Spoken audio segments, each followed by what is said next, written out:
My father was a pedophile, and there was a relationship there. I was also in relationship with one of my brothers over the years.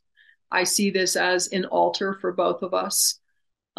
So my father brought me in, so to speak, but he was also associated with Navy years past. And I know that at 3 years old, I was then being traumatized and dissociated by members of that organization, that branch of the military. In subsequent years, there were a variety of branches of military involved, me being taken to bases and so forth. And yeah, I think it grew over the years into being offered up, I believe, through intelligence agencies to the Mormon LDS hierarchy. This is not much talked about, so be forewarned. But at the hierarchy levels, they were utilizing certain altars and programs. So it for me, it wound up becoming military intelligence agencies, individuals associated or having links to them, corporations of that variety, and then some religious organizations as well.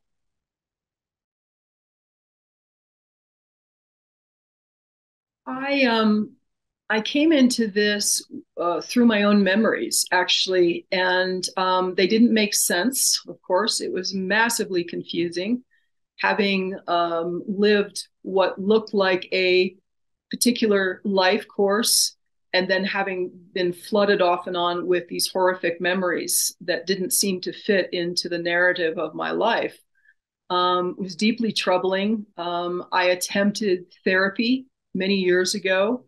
I had some self mutilation, suicide attempts in my early 20s as a result of how I was being utilized.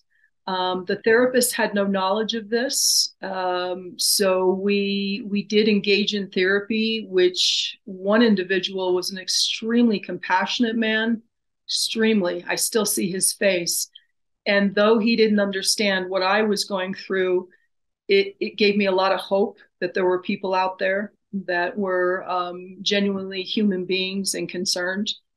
So I believe a lot of reprogramming took place during that time. It wouldn't be until I went to all kinds of things. I went to MUFON meetings. I went to conferences regarding conspiracy and UFOs and all kinds of things, trying to covertly find help.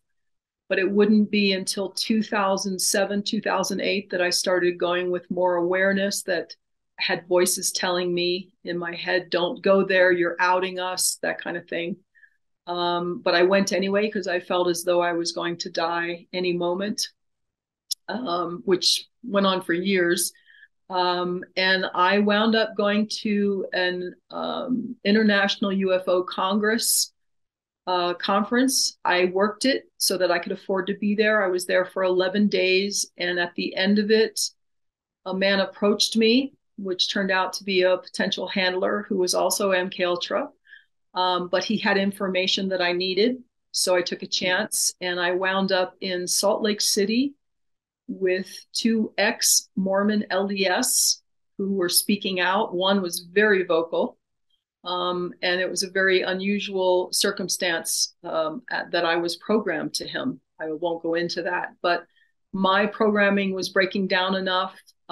He was a very centered spiritual person. So the program did not play out. And what happened instead was he had called another man, and we sat down for several days, and I just told them everything. And at the end of it, they weren't deprogrammers or therapists, but at the end of it, they told me, we not only believe you, we've worked with people like you. And at that point, the floodgates opened.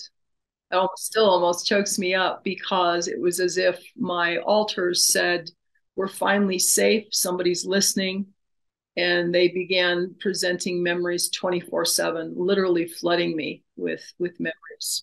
It was a very challenging time, but it opened. Sure. Sexual abuse is number one priority, starting from very young. I do have a memory as an infant that I relived a body memory in deep programming where my airway was blocked. I was pre-verbal at that time. And I mean, the movement was arms and legs like a very small infant. And I dissociated over it being blocked twice. I dissociated. So the dissociation starts very young. If you were part of what we refer to now as MK Ultra programs, and there's a variety of programs, the name has changed, but it's the same MO basically. So it was trauma-based mind control, which involves a variety of sexual abuse, rape, sodomy, um, uh, I had cattle prods used on me, electric shock in other forms, um, uh, drugs, hypnosis. I was obviously linked up to machinery and in some of the bases, and drowning, near drowning, and drowning. A lot to do with water for me.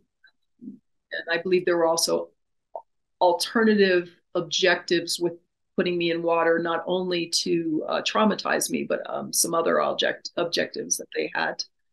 So yeah, the goal, from what I can tell from my memories, the goal for me was a lot of heavy sexual use in on task, as well as killing on task. Those were the main uses, but there's always with an MK Ultra that they put that much time and energy into. And when you have high level individuals that have access to you in what I call the network, you're going to have a lot of uses. You, I was used individually, and I was also used in teams. So there were team objectives as well. So there's never really just one use. There may be predominant uses and predominant programming, but there's always these alternative accessibilities with the various alters and their skills.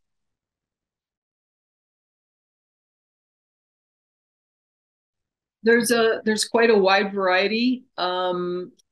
Locations, many locations I list in my book. I do list not only countries and states, cities that I have memory of. A lot of the places for me, even today, my memories don't play out like a movie where you have a beginning, a middle, and an end. It's come a lot of it's come together, covering decades, but there's always missing pieces. So I have a memory in a facility. I have a sense that I'm in the desert outside of Tucson, but I couldn't tell you where the facility is. And then years later, I'll have confirmation from someone who knows that facility, I mean, an insider that knows about that facility. So a lot of it is that it's like I have a, a memory here, I have a memory over here, and I'm determining where those places are to the best of my ability. Some of them I know specifically, as for example, MacDill Air Force Base in Tampa years ago, which was the SOCOM base, by the way, in those years, and may still be, as far as I know. Some of the facilities are underground. That was very clear. Um, as far as people, a lot of the people in my memories aren't famous people. In other words, for example, kill programming. Um, what I learned as a pattern for me in my particular case was I was being utilized by the network to take out a lot of members of the network. So they were, I can still see faces and outfits and so forth, but I don't know who they are. I have no names. I do have memories of programming to some activists, like many years ago, Danny Glover, who I knew nothing about him, and then I learned in deprogramming that he was quite the activist in regards to Venezuela and Hugo Chavez, and that was a real problem, for example, for the Bush administration, Papa Bush, by the way. So there were things like that intimated I had a relationship to some higher level people that I was being utilized to assist in their agenda. Well, at 3 years old, I was clearly in a cage, in a stack of cages. while something was being performed, a horrific murder was being performed in front of me by a group of men dressed in what I call navy denims. That was one thing I recognized, which was something I know my father had many years ago. He wasn't there in that, but so there were cages involved. I recall being electric shocked on a cold metal table, and this was at MacDill Air Force Base, while there were men in khaki uniforms in the room. One had a white coat on, and I only remember snippets because I kept blacking out from what they were doing. And I do remember him saying, I don't know if anybody else can relate to this, 3 more rounds at one point. Um, there was water involved. I was as a youth, I was actually as a youth and adult years. I was in larger pools, but as a youth, I was in what I would describe as a rather small tank, submerged, with 2 men standing over me and hearing in my head, not hearing them verbally, but hearing in my head, stop holding your breath. That's what it was. Stop holding your breath. I was trying not to inhale the water, and they wanted me to inhale the water. Um, and then as far as other ritualistic, uh, bizarre episodes, being drugged and being raped by groups of men, being in and out of my consciousness, really, really perverted actions, involving blood and semen, various things. Yeah, it would be the infant would be the first experience. I know my mouth was stretched as wide as it would go, and I was screaming, crying, and then there's no sound, but my mouth is still stretched as wide as it goes. So I've used my imagination to extrapolate onto that, what was taking place. And then I'd have to say the 3-year-old episode with me coming to in altar in a cage, and then having these Navy guys come in, and there was a man, before me, basically being horrifically tortured to death, and I was to witness this. So I would say those are the earliest, and then there's snippets of things with my father as a young person that I won't give details on. They're too really disgusting, but it involves semen, urine, and feces. So a lot of the really horrific stuff being done to me, or me witnessing, which I've also witnessed other young individuals being um, taken out, or being programmed, um, and being unable to help, which seems to be one of the things they like to do with groups of kids.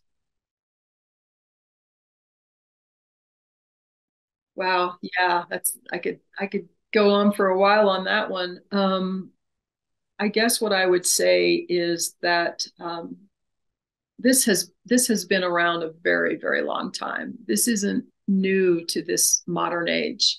It's been around for eons in various human civilizations, offering up to the gods and so forth. And this is really, in a bizarre way, this is what we're looking at, is a group of men, women all over the world who have become subjects of dark forces, and are paying homage and worshiping these forces because they've been promised things, by the way, guys, that are a lie.